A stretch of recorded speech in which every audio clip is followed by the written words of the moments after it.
কোটা সংস্কার আন্দোলন দমনে হেলিকপ্টার থেকে কোনো ধরনের গুলি ছোড়া হয়নি বলে দাবি করেছে র্যাব। সংস্থাটির মুখপাত্র মুনিম ফেরদৌস জানান, নিচে থাকা আন্দোলনকারীদের ছত্রভঙ্গ করতে টিয়ার শেল ও সাউন্ড গ্রেনেড ছোড়া হয়। রাজনৈতিক স্বার্থ হাসিল করতে গুজব ছড়ানো হচ্ছে বলে অভিযোগ করেন তিনি।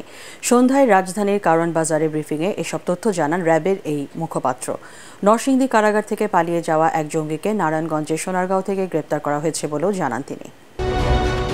কোটা সংস্কার আন্দোলনকে ঘিরে যখন উত্তাল রাজধানী, তখন পরিস্থিতি নিয়ন্ত্রণে আকাশপথে নিরাপত্তা জোরদার করে র্যাব।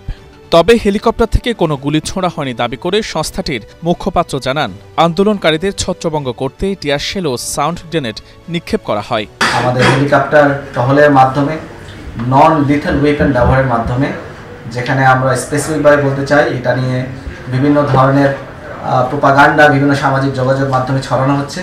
সেখানে আমরা টিয়ার শেল এবং সাউন্ড গ্রেনেডের মাধ্যমে আমরা কিন্তু ছত্রভঙ্গ করে আমরা সাধারণ মানুষের জানমালের ক্ষয়ক্ষতি একদিকে যেভাবে মিনিমাইজ করতে পেরেছি, কমাতে পেরেছি, তেমনিভাবে সাধারণ বাচ্চাদেরকে যেখানে মানব ঢাল হিসেবে ব্যবহার করার চেষ্টা করা হয়েছিল, সেই ক্ষয়ক্ষতিও আমরা কমিয়ে আনতে পেরেছি। সহিংসতার ঘটনায় গত 5 দিনে 228 জনকে আটক করেছে র্যাব। এছাড়া নরসিংদীর কারাগার থেকে পালিয়ে যাওয়া এক জঙ্গিকেও গ্রেফতার করে তারা। নাশকতা করার মাধ্যমে এগুলোকে আর্কাইভ করে কিন্তু বিদেশের বিভিন্ন মাধ্যমে তিনি পাঠাতেন, সামাজিক যোগাযোগ মাধ্যমে, এবং এক ধরনের প্রোপাগান্ডা ক্যাম্পেইন তারা কিন্তু এখনো চালাচ্ছে।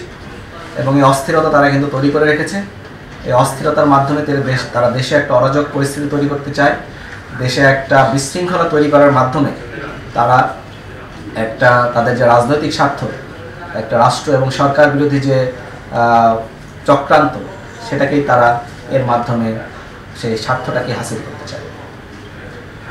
এছাড়া আমরা আর বলতে চাই, আমাদের অভিযান অব্যাহত থাকবে। আমাদের কাছে অনেকেই বিভিন্ন ধরনের তথ্য দিচ্ছেন। যদি কারো কাছে এই ধরনের কোনো তথ্য থাকে, আমাদেরকে তথ্য দিয়ে সহায়তা করবেন।